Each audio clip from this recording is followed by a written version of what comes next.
On June 11th, the National Oceanic and Atmospheric Administration issued an El Niño advisory, and they confirmed that the warm ocean phase has officially formed in the tropical Pacific.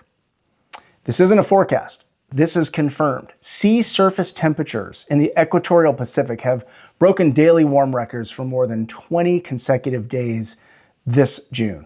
Scientists had been tracking intensification since March 2026, with the probability estimates jumping from 22% to nearly 100% within recent weeks.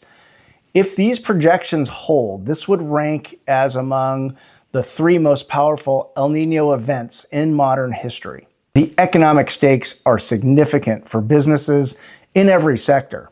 Dartmouth researchers publishing in the Journal of Science found that the 1997-98 El Niño caused $5.7 trillion in lost GDP over the following 5 years after the El Niño event. Consumer goods companies with supply chain exposures to cocoa, coffee, rice, palm oil, including Nestlé, Mondelez, and Starbucks, they're already seeing early commodity price pressure. New York cocoa futures briefly reached multi-month highs in May. Unlike natural disasters that arrive without warning, El Niño is one of the most predictable large-scale disruptions that we have in the world. And yet most organizations, they'll treat the uncertainty as permission to delay. The leadership trap, here's what it is. When a disruption is probable but not certain, most leaders wait. Yet in any other business context, a near 100% forecast of $1 trillion market shift would trigger an immediate strategy response. Preparation converts a foreseeable risk into a competitive window. And that window opens months before disruption occurs when it comes to El Niño. So strong El Niño events historically push commodity prices up 20 to 50% or more across multiple categories.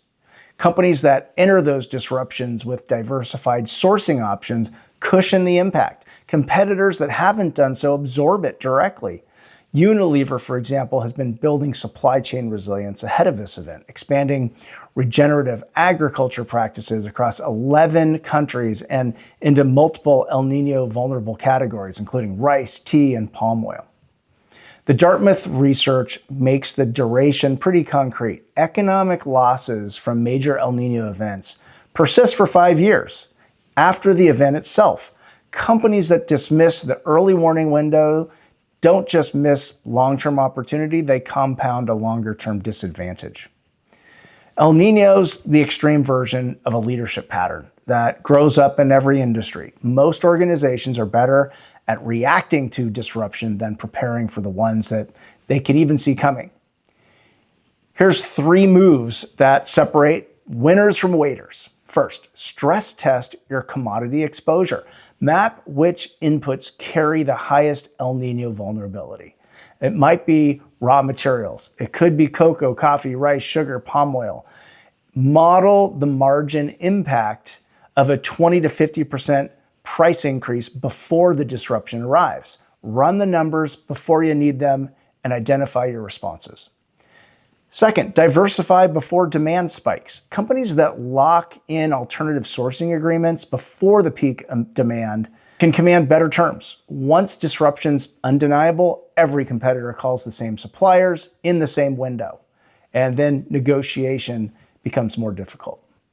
Third, build flexibility into operations. Resilient organizations design response protocols during periods of relative calm. So when predictable disruption arrives, leaders have more choices than those just reacting impulsively. The leaders who get this right share a common trait. They distinguish between possible and probable, and then treat high probability signals as really a mandate to move. This week, ask yourself and your team, what past disruptions have most shaped how we read early signals in our business today? What have we learned?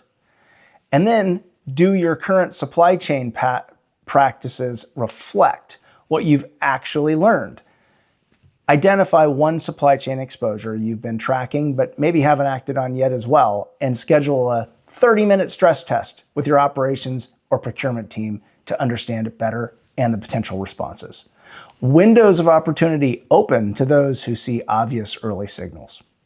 That's the reframe, so you can leapfrog the headlines, your leadership, and your business. Subscribe so you don't miss the next one, and find me at sorenkaplan.com.